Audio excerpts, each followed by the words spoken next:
الحمد لله وكفى والصلاة والسلام على سيد الرسل وخاتم الأنبياء وعلى آله وأصحابه الأتقياء. أما بعد فأعوذ بالله من الشيطان الرجيم. بسم الله الرحمن الرحيم.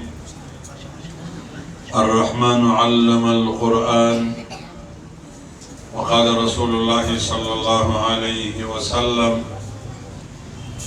خيركم من تعلم القرآن وعلمه. وعن علي رضي الله تعالى عنه قال أدبوا أولادكم على ثلاث خصال حب نبيكم وحب أهل بيتي. القرآن فإن القرآن في ظل الله يوم لا ظل إلا ظله مع أنبيائه وأصفيائه. يوزن محبت سره درود شریف وایي. اللهم صل وسلم وبارك وارحم على سيدنا محمد وعلى آل سيدنا محمد كما صليت على إبراهيم وعلى آل إبراهيم إنك حميد مجيد. د ډېر عمر نه چې زه په دې تقریرونو شروع شوی ما د پاکستان په طول عرض کې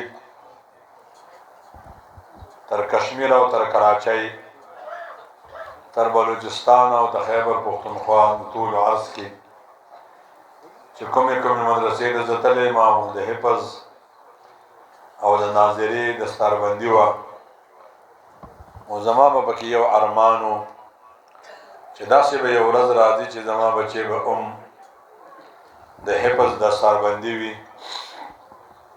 زما به هم د قیامت په ورځ باندې الله جل جلاله دستار فضیلت زما په سر ږدي. یو شاعر و هغه به اکثر وي زه چې هر مزار له درومم مراد مې ته یې زه چې به هر دستار ما به داسې ګلالي بچي لیدل او د هغوی د پلارانو نومونه به اخیستل.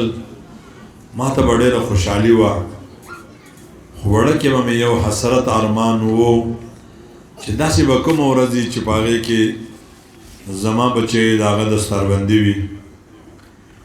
نو نن زه د بابوزو جامع اسلامیه بابوزی هغې کې زما بچیو د هغه دستاربندي وه. بت په ورځ باندې هغوی ما ته اطلاع راکړه چې ستا د بچي دستاربندي ده خو مقامي سطح باندې به کېږي بس 4-5 کسان به تاسو د کوره راشئ.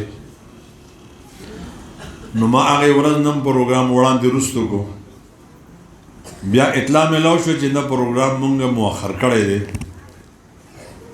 نن ما 3 پروګرامونه ورکړي ستاسو د پروګرام سمیت.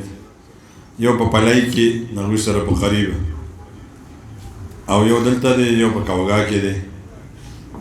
نو زه چې کله ورسېدم هلته کې نو هغې بابوزو مدرسې ته یې د بحرین یو غټ شیخ چې هغه دارالعلوم بنوري ټاون ته راغلی و بیا دارالعلوم حقاني ته راغلی و. نو زمونږ د بچو دستاربندۍ کې هغه شریک و او مونږ ته مسلسلاتو کې اجازت هم راکړو. نو نن دا زما د بچي دستاربندي وه. مولانا ما ته غوږ کې ووي چې ستا په دې تندي باندې نن د خوشحالۍ آثارو نو ما وی چې دا خوشحالي به د صحیح ما ورته دا خوشحالي زما بچی نن حافظ شو. زما عزیزانو محترمو په تاسو کې چې کوم کسان ناست یې او د هغوی بچي پکې نشته نو د الله جل جلاله نه وغواړئ. دعاګانې تقدیر بدلی.